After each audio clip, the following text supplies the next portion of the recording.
चलिए आज हम लोग ये कंसेप्ट क्लियर करते हैं कि जैसे रिकरिंग नंबर रहता है 0.33333 ऐसे बार बार रिपीट होते जाता है अनंत तक, तो हम लोग क्या लिख देते हैं 0.3 उसके ऊपर एक पॉइंट लिख देते हैं। अगर दो संख्या रिपीट होती है तो बार लिखते हैं, और अगर एक संख्या रिपीट होती है तो इसके ऊपर माथे पर क्या रहता है, एक बिंदु रहता है, एक पॉइंट रहता है।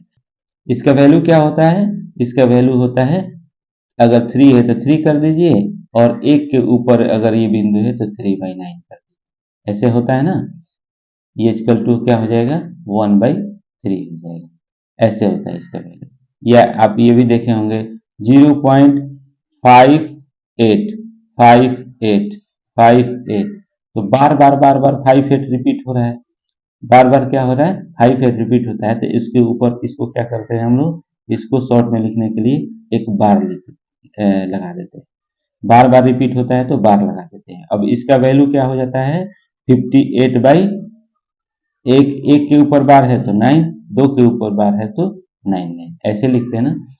लेकिन हम लोग ऐसा क्यों लिखते हैं, 9 ही क्यों लिखते हैं, 8 क्यों नहीं लिखते हैं, या 7 क्यों नहीं लिखते हैं, या एक नंबर के ऊपर अगर पॉइंट है तो उसको हटाने के लिए क्या कर देते हैं, एक 9 नीचे लिख देते हैं, है ना, बटा में 9 लिख देते हैं।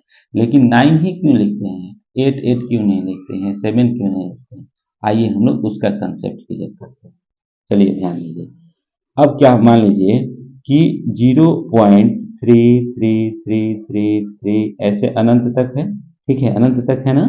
तो इसको मान लिए हम लोग क्या, x मान लिए, ठीक है। जब x मान लिए, अगर हम इसमें 10 से गुणा कर दे तो हो जाएगा 10x, ठीक है। और ये क्या हो जाएगा 3.3333 ऐसे हो जाएगा ना, अनंत तक हो जाएगा। अब देखिए, अब क्या हम लोग 3.3 को 3.3 को 3 प्लस 0.3333 ऐसे लिख सकते हैं, लिख सकते हैं ना। जैसे 3.333 है तो 3 प्लस 0.33 अगर जोड़ेंगे तो सेम इतना ही आ जाएगा, इतना लिख सकते हैं। जब इतना लिख सकते हैं, ये है क्या 10x के बराबर। अब देखिए, तो 10x इक्वल टू कितना हो जाएगा 3 प्लस, अब इसके बराबर हम लोग क्या मान चुके हैं, इसके बराबर हम लोग x मान चुके हैं, तो इसके जगह पर हम x लिख सकते हैं, लिख सकते हैं ना। जब x लिख सकते हैं तो ये x को एक साइड लेके आ जाइए, तो क्या हो जाएगा 10x minus x equal to 3 हो जाएगा ना। तो ये क्या हो जाएगा 9x हो जाएगा, तो 9x इक्वल टू 3 हो जाता है, तो x इक्वल टू कितना हो जाएगा 3/9 होता है, न कि 8 होता है, न कि कोई संख्या कोई दूसरी संख्या होती है। इसीलिए हम लोग जब हम लोग ये इसको पॉइंट को हटाते हैं, ये बार को हटाते हैं, उसको उसके बदले अगर दूसरे फॉर्म में लिखना होता है, p/q के रूप में लिखना होता है, तो हम लोग 1 9 लिखते हैं। 2 के ऊपर लिखा हुआ है तो क्या हो जाएगा 2 9। चलिए आप लोग इसको समझ गए होंगे कि एक अगर डिजिट रिपीट हो रहा है तो कैसे क्यों 9 होता है, ये समझ गए होंगे। अब ये भी थोड़ा समझ लेते हैं कि दो अगर डिजिट रिपीट होता है तो 9 9 क्यों लिखते हैं। देखिए कैसे होगा, मान लीजिए कि 0.585858 ऐसे क्या हो रहा है हमारा, 2 डिजिट रिपीट हो रहा है, रिपीट हो रहा है ना।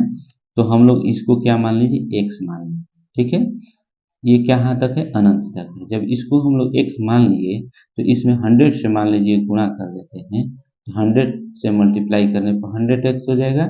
100x इक्वल टू कितना हो जाएगा 58.5858, ये भी क्या हो जाएगा हमारा अनंत तक हो जाएगा, हो जाएगा कि नहीं हो जाएगा।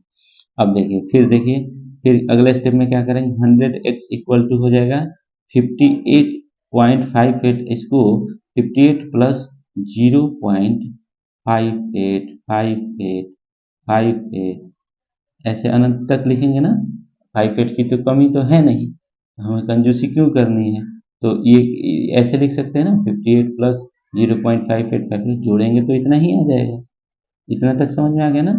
अब देखिए क्या करेंगे कि 100x इक्वल टू हो जाएगा कितना, ये 58 का 58 ही रहेगा, प्लस अब इसके बदले हम लोग क्या मान चुके हैं, x मान चुके हैं, तो ये हो गया x। ठीक है, अब x x एक तरफ लेके आइए, तो x तरफ एक तरफ लेके आएंगे तो क्या हो जाएगा, 100x minus x equal to हो जाएगा कितना, 58 हो जाएगा ना। तो 99x हो जाएगा यहाँ पर इक्वल टू 58, तो x इक्वल टू कितना हो जाएगा, 58/99। ठीक है, इसीलिए हम लोग जो बार वाला जो रहता है ना, 2 के ऊपर बार है तो उसमें नीचे क्या लिख देते हैं, 2 9 लिखते हैं। 1 के ऊपर बार है तो 1 9 होता है, लेकिन उसको बार के रूप में नहीं लिखते हैं हम लोग, डेसिमल के रूप में लिखते हैं। ठीक है, तो अगर दो संख्या 3 के ऊपर बार रहेगा तो 3999 हो जाएगा। ठीक है, 4 के ऊपर बार रहेगा तो 4 बार 9 हो जाएगा। तो बार जितने बार रहते हैं उतने ऐसे लिख देते हैं। समझ गए ना, क्लियर हो गया ना।